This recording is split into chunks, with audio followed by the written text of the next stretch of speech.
Salam gözəl xalqım, gözəl millətim, gözəl abunəçilərim. Gördüyünüz kimi vilayət 2 bölümümüzdədir. Yavan təndir çörəyi yeyir. Hal-hazırda yazıq adamdır valla. Bir yerdən gəliri yoxdur. Özü də zəhmətkeş kişidir.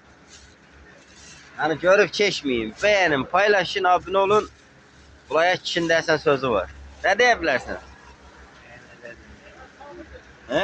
Eşek gün çıxma, elə bir yaz havasını, Valla, görürsünüz.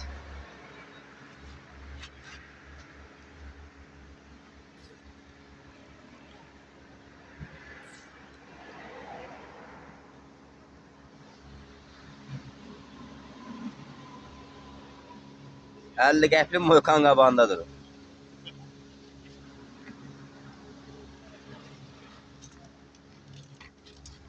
Kalpasan yoxdur zaten,